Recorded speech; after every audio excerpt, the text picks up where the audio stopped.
Ku bilang kepada pikiranku pada menjelang dini hari sebelum tidur, tolong kasih aku pointers tentang keadaan-keadaan mutakhir Indonesia. Syukur briefs, pokok-pokok pemikiran, atau syukur sejumlah uraian yang agak lengkap, dengan perspektif yang lebih luas dan merangkum. Aku minta dengan sangat nanti aku bangun tidur, semua itu sudah kau siapkan, kau paparkan, meskipun tak lengkap-lengkap amat. Kemudian aku tidur. Nyenyak bukan main. 2 jam berlalu rasanya tak mau juga aku bangun. Maklumlah hutangku ratusan atau bahkan ribuan jam kepada tidur. Tetapi aku wajib bangun. Aku harus setor rasa syukur kepada yang meminjamiku ruh dan jasad, yang memperkenankan panca indera, pikiran, perasaan, dan semua ini untuk kupakai sementara. Alhamdulillah, ia tidak menagih royalti atau pembagian hasil dari sahamnya yang sebenarnya 100% itu. Cuma pusing kepalaku ketika melihat paparan laporan pikiranku atas tugas-tugas yang kuperintahkan kepadanya. Pikiranku ternyata hanya siap menyodorkan kepadaku sejumlah judul yang tidak matang, 1-2 alur persepsi yang terpenggal di tengah jalan. Di sana-sini terlihat ada kandungan penghayatan yang sebenarnya ingin mendalam atau pengembaraan makrifat yang meluas, tetapi napas pikiranku jelas sekali tersengal-sengal. Itu semua membuat deskripsi bahasanya terasa aneh, lucu, ada terkadang ekstrim. Aku menyerah. Terlalu banyak kebodohan yang tak lagi dipahami sebagai kebodohan. Terlalu bergelimang kegelapan yang tak lagi diperlakukan sebagai kegelapan. Aku berjumpa dengan makhluk-makhluk Tuhan yang sikapnya terhadap kebodohan dan kegelapan sangat unik, sangat spesifik dan fenomenologis. Tidak sama dengan yang pernah terjadi pada semua peradaban umat manusia sepanjang zaman. Bahkan para nabi dan rasul belum pernah menghadapi fenomenologi mental, moral, intelektualitas, spiritualitas, dan peradaban sebagaimana yang sekarang sedang dijalani dengan riuh rendah, namun tenang, oleh kumpulan makhluk-makhluk Tuhan yang bernama bangsa Indonesia. Mampus aku, sedangkan memandang Indonesia pada level yang konvensional dan standar-standar saja, aku sudah kewalahan. Lekuk pikiranku malah melaporkan hal-hal ekstra. Mataku berkunang-kunang mendengarkan laporan dari perenungan pikiranku selama aku tidur tadi. Memandang Indonesia ini seperti menggembalakan 1000 kambing hutan, 1000 tikus lorong, 1000 harimau rimba, 1000 kuda hutan belantara, 1000 lebah dan beribu-ribu jenis hewan lain yang berlari sangat liar ke sana kemari tanpa arah yang jelas atau yang bisa dikendalikan oleh siapapun dan apapun. Mengingat kata Indonesia itu seperti sedang menumpang kereta yang semua gerbongnya adalah lokomotif dan semua lokomotifnya adalah gerbong yang meluncur di jalanan menurun dari bukit ke jurang, yang masinisnya bisa bukan masinis dan yang bukan masinis bisa tiba-tiba sesaat jadi masinis. Indonesia adalah sebuah semesta peradaban makhluk tangguh yang semakin tidak memerlukan ukuran apapun dalam urusan apapun, yang tidak membutuhkan anatomi dan pemetaan atas keadaan-keadaan dirinya, tidak peduli pada kejelasan benar atau salah, baik atau buruk, bermutu atau konyol, indah atau jorok, primer atau sekunder, inti atau garis lingkaran, surga atau neraka, kegelapan atau cahaya. Ini semua mencerminkan ketangguhan yang sangat prima dan pelaku-pelakunya. Hanya orang yang jasadnya bisa dibakar perlu ilmu tentang ini api, itu bukan api. Tapi bangsa Indonesia tidak punya rumusan tentang terbakar atau tak terbakar. Tidak peduli pada kejayaan atau kehancuran, karena bangsa Indonesia memiliki suatu gen kebesaran, dan kebesarannya itu membuatnya unggul atas apapun keadaan yang menimpanya. Bangsa Indonesia lebih besar dari krisisnya, lebih kuat dari tumpukan permasalahannya, lebih tangguh dari kegelapan yang menyelimutinya.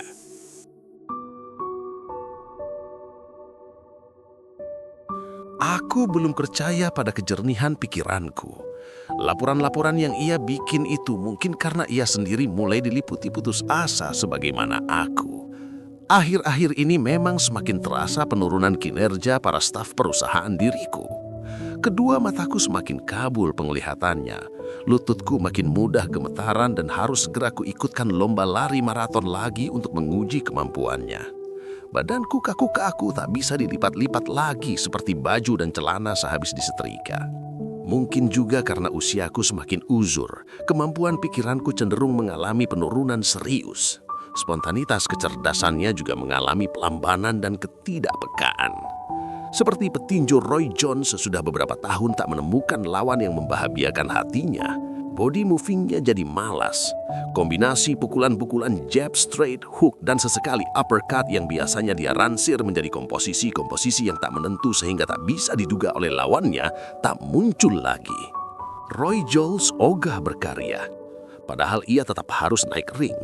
Dan dengan kondisi malas seperti itu, maka beberapa kali ia harus terjengkang oleh lawan-lawan yang sebenarnya bukan kelasnya.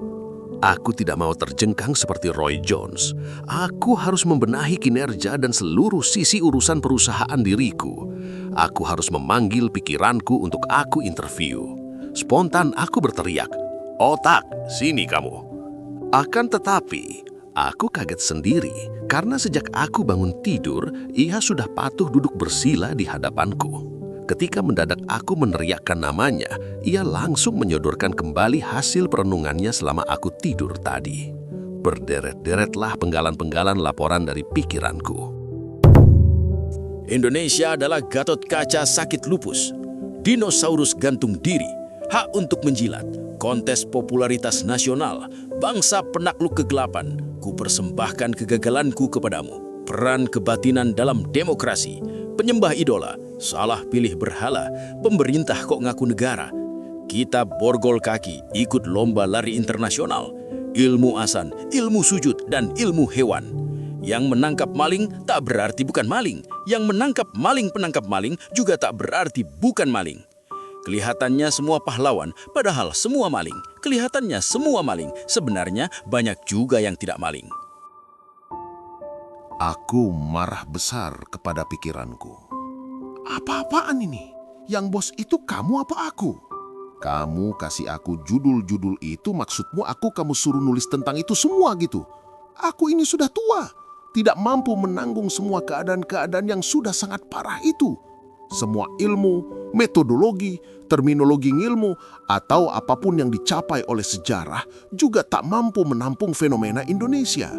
Yang aku perlukan darimu adalah kepekaan inti untuk menangkap apa kata Tuhan atas semua itu.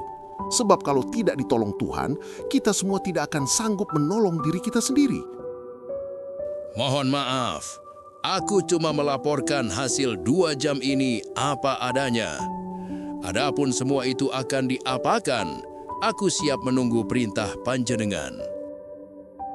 Inilah susahnya kalau hidup di zaman di mana teknologi tidak maju-maju. Mestinya ada semacam alat atau mesin yang ditempelkan atau dilekatkan di kepala seperti peci, topi, surban, atau ikat, kemudian disambung ke layar komputer dan printer. Begitu on, alat itu melakukan scanning, menyerap, menginventarisasi segala yang bergejolak di dalam otak, rumusan-rumusan, sampai ke tingkat penataan literer, kemudian diorganisir dan diedit sedemikian rupa, sehingga outputnya langsung berupa printed out tulisan-tulisan. Lebih ngetop markotop lagi kalau alat itu sanggup menyerap hidayah Allah pada level yang kini diperlukan oleh bangsa Indonesia. Alat itu tinggal di-set up sebelumnya, apakah untuk keperluan software artikel biasa, jurnal ilmiah, kesusastraan, dan apapun yang dikehendaki oleh pemakainya. Tak apalah kalau memang demi keperluan kapitalisme, maka diproduksi secara sendiri-sendiri, dibedakan alat untuk ilmu, untuk puisi, untuk musik, koreografi, atau khusus untuk bikin teks pengajian dan khutbah Jumat atau misa di gereja. Dengan tidak adanya alat itu, karena dekadennya zaman, salah satu akibatnya adalah aku sering bertengkar dengan pikiranku, terutama tentang hak dan kewajiban siapa yang bertugas menuliskan itu. Saya ini menyuruh kamu ini agar aku dimudahkan, bukan malah kamu persulit dengan ungkapan-ungkapan yang tidak masuk akal seperti itu. Mohon maaf, sekali lagi aku hanya melaporkan apa adanya. Adapun masuk akal atau tidak, itu di luar kuasa saya. Memang sih, terus terang, aku agak bersikap curang pada pikiranku. Dia tidak salah apa-apa. Dia cuma kerjanya disuruh berpikir. Karena otak itu bahasa jasad atau materi, sedangkan berpikir itu kerja rohani. Maka istilah otak kita ganti dengan pikiran agar lebih dinamis. Kan kambing juga punya otak, tapi tak bisa berpikir. Itu gara-gara manusia mengalami peristiwa dan dialektika akal, sedangkan kambing tidak. Meskipun kita makan otak kambing seminggu 3 kali, tidak menjamin kita menjadi lebih pandai berpikir. Tapi jangan khawatir juga bahwa karena sering makan otak kambing, lantas kemampuan otak kita menjadi sepadan dengan kemampuan otak kambing. Di kalangan kaum santri di zaman kuno dulu, ada kepercayaan yang menjadi etos sehari-hari bahwa manusia tidak punya ilmu kalau Allah tak mengajarkan kepadanya. La ilma lana illa ma 'allamtana. Maka Allah tak pernah stop memancarkan gelombang-gelombang elektromagnetik, pendaran-pendaran energi, melalui berjuta frekuensi di seluruh alam semesta, terutama berpusat di permukaan bumi, dan planet-planet lain atau wilayah-wilayah persemayaman lain yang diatur oleh Tuhan untuk ditinggali oleh berbagai macam makhluknya. Sejak bayi, ibu kita menjaga ubun-ubun kita dengan kehati-hatian dan kehusyukan yang sama dengan kalau beliau melakukan sholat. Di seputar ubun-ubun itu selalu terjadi peristiwa dialektika antara pendaran gelombang dan Tuhan dengan sistem penerimaan dan penyerapan di otak kita. Peristiwa itu tidak terjadi pada kepala kambing atau lembu.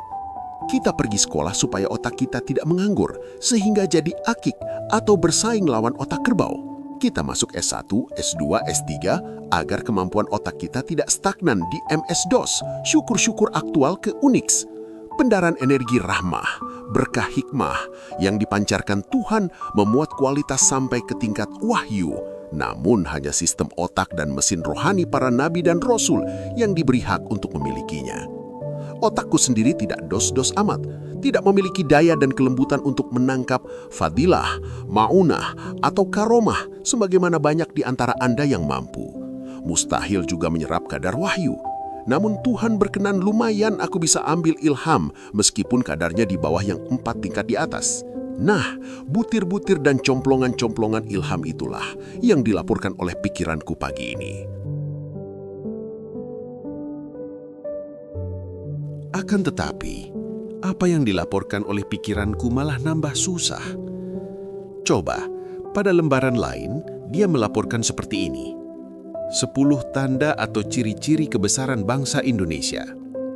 1. Tidak peduli pada kehancuran. 2. Tidak terharu hatinya oleh persaudaraan dan sama sekali tidak mengandalkan kebersamaan. 3. Lebih cenderung memilih problem dibanding penyelesaian. Bahkan problem menjadi komoditas primer bagi banyak lembaga. 4. Berani menomorduakan Tuhan dalam pola berpikir dan perilaku. Padahal sekarang adalah saat-saat di mana bangsa ini paling tergantung pada kemurahan dan pertolongan Tuhan. 5. Bergairah terhadap bentrokan dan kurang berminat pada perdamaian. 6. Lebih mampu menang daripada kalah. 7. Sangat ahli dalam hal tidak berpikir sendiri.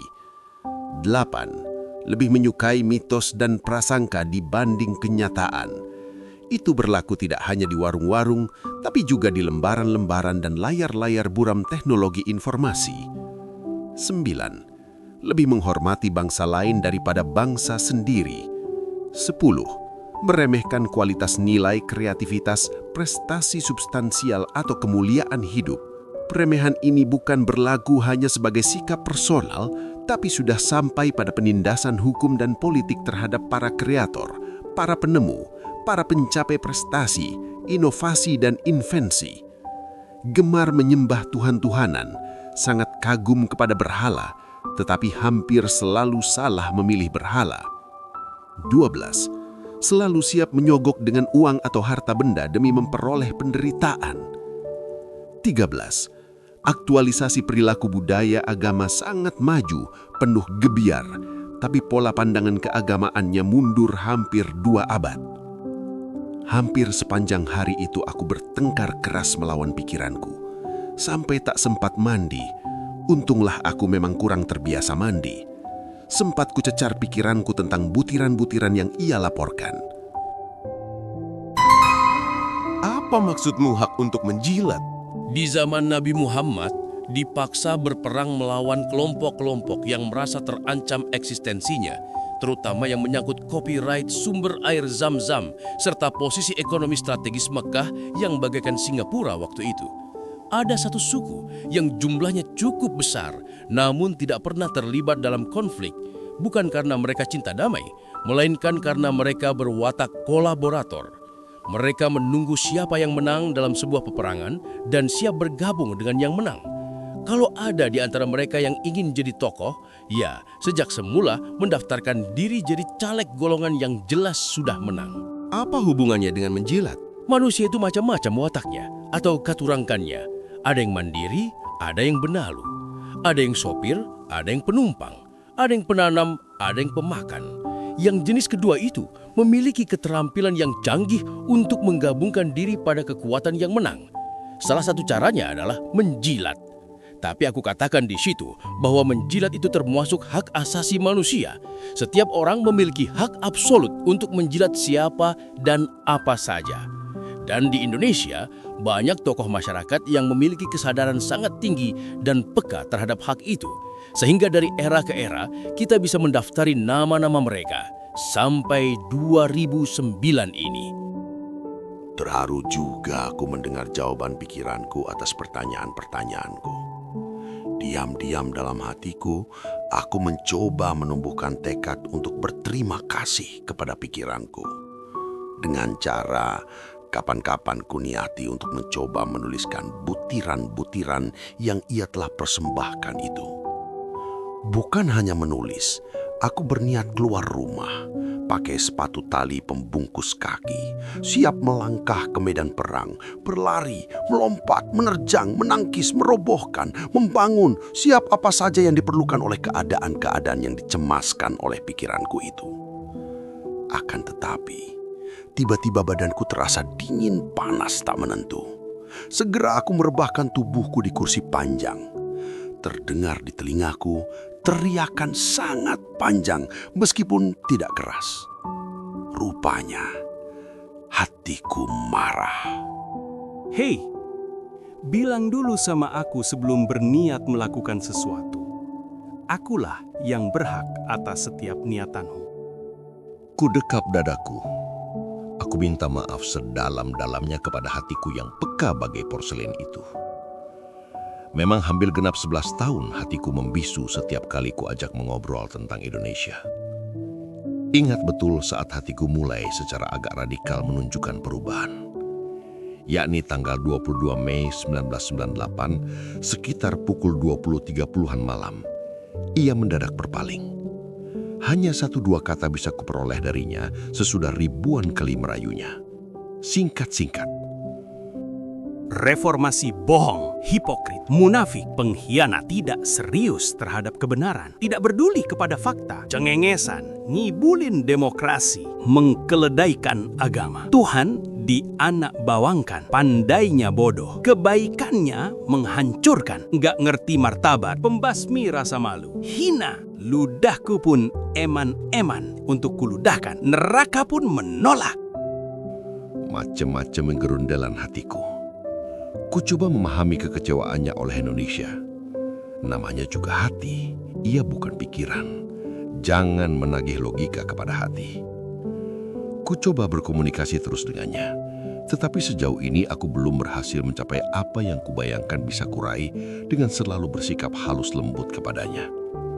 Ada saat hatiku tampak sangat berduka. Di saat lain ia melemparkan pandangannya jauh keluar dari segala ruang, sambil menahan tawa geli yang aneh. Terkadang aku dikagetkan oleh spontanitasnya yang tidak mudah ku mengerti. Misalnya, ketika ku ajukan 1-2 pertanyaan tentang situasi negara dan bangsa dengan pertanyaan-pertanyaan yang sangat mendalam dan cara bertanya yang khusyuk, ia malah meludah. Sesungguhnya aku sendiri sangat bersedih. Namun terhadap semua perilakunya, aku menahan diri untuk tidak membiarkan kesedihanku bertambah-tambah. Sebab yang kupakai bersedih adalah hatiku juga. Sehingga kalau kubiarkan kesedihanku memuai-muai, maka ia akan bisa terkeping-keping. Aku bahkan ludas. Pernah aku berpikir bahwa untuk membangunkan kembali hatiku dari kesedihannya adalah dengan menyuruh mulutku membuka kepada orang banyak rahasia-rahasia yang melatar belakangi bisunya hatiku itu.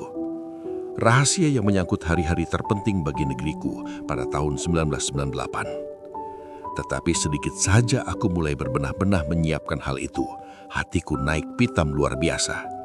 Ia mengamuk, ia bikin seluruh aliran darahku bergolak, suhu badanku dibakarnya, kepalaku ditindihnya dengan energi yang ia ambil dari lubuk rahasia kalbunya. Bahkan kaki dan tanganku ia lumpuhkan, mulutku ia bungkam, dan pandangan mataku ia seret memasuki kegelapan yang hampa. Suatu jenis kegelapan yang bukan hanya belum pernah kualami, tapi juga belum pernah terbayangkan oleh segala wacana ilmu dan pengalaman hidupku. Ku coba pelan-pelan merayu hatiku kembali. Andaikan semua niat itu kulakukan, pertimbanganku semata-mata karena seluruh kecemasanku atas negeri ini, seluruh kesedihanku, penasaranku, dendamku, geramku, ialah kasih sayang. Itulah kesimpulan akhirku atas segala macam ini. Ku sayangi saja mereka semua ini. Hatiku tak menjawab. Kami sebangsa butuh manusia yang memungkinkan munculnya negarawan, bukan kehewanan politik. Kami sebangsa perlu jiwa penghamba kesejatian, sehingga memungkinkan lahir pemimpin, bukan penguasa dan pejuang ambisi. Kami sebangsa menunggu hadirnya kepribadian pusat jaring yang mampu menghembuskan dan menyerap kesatuan berpikir di antara semua warga negara. Sehingga seluruh perilaku apapun saja dalam lingkup kebangsaan dan kenegaraan kami terkendali secara dewasa dan ikhlas oleh rasa aman terhadap pusat jaring yang merupakan induk kesatuan berpikir itu. Hatiku bukan hanya meneruskan bisunya, tapi kali ini malah memalingkan wajahnya. Bangsaku ini akan menjadi mercusuar dunia. Kami memiliki simpanan hikmah peradaban sangat tua yang sangat cukup jadi bekal untuk memimpin dunia. Dengan karakter kepemimpinan yang tidak seperti para negara adik kuasa selama ini. Kami memiliki semua prasyarat dan perangkat luar dalam jiwa, raga, alam, dan kehidupan untuk menegakkan kepemimpinan itu. Sejumlah bangsa lain bahkan telah menantikan dengan tak sabar kepemimpinan bangsa kita. Tiba-tiba hatiku memekik panjang lagi. Aku makin cemas. Terdengar suara. Ternyata pikiranku. Boleh aku interupsi? Ada apa? Hati panjenengan itu pernah ngobrol sedikit sama saya. Beliau bangga kepada bangsa Indonesia yang digambarkannya seperti tokoh Gatot Kaca, Ofot Kawat Balung Wesi, lulus dari kawah panas Chandra di muka, memiliki kekuatan dan ketahanan hidup yang tak bisa ditandingi oleh bangsa manapun saja di muka bumi. Ya, lantas kalau krisis global berkembang lebih serius, maka bangsa Indonesia akan merupakan kelompok yang paling bertahan. Bangsa-bangsa lain juga bukan tidak tahu tingkat ketangguhan bangsa Indonesia. Juga mereka sudah menghitung bangsa Indonesia akan mengalami kebangkitan yang tak diduga oleh diri mereka sendiri. Maka bangsa-bangsa lain itu sudah sejak kemarin-kemarin menunggu Indonesia akan menemukan dan memindahkan pusatnya yang baru. Mereka menyiapkan diri, ada yang siap bergabung, ada yang siap menunggangi dan memanfaatkan, ada yang siap menanamkan hak-hak dan modalnya di wilayah kebangkitan itu. Terus cuma hatimu mengeluh, bangsa Indonesia memang sangat tinggi ketangguhannya, tapi ya cuma tangguh doang. Tidak menyadari dan mengembangkan unsur-unsur lain, kecerdasan, kreativitas, ijtihad, beserta seluruh tata kelola dan sistem aplikasinya, dari tingkat konstitusi sampai budaya dan mental. Bangsa Indonesia memang Gatot Kaca, dan saking Gatot Kacanya, sehingga hobi utama mereka adalah terjun dan berenang di kawah Chandra di muka. Ditambah lagi apa? Gatot Kaca Nusantara ini, Gatot Kaca sakit lupus. Apa itu? Gatot Kaca memiliki imunitas, ketahanan, ketangguhan yang luar biasa, sehingga ia diserang oleh sistem dan jaringan kekebalannya sendiri. Dalam dunia kedokteran, disebut penyakit autoimun, yakni penyakit yang terjadi ketika jaringan-jaringan tubuh diserang oleh sistem imunnya sendiri.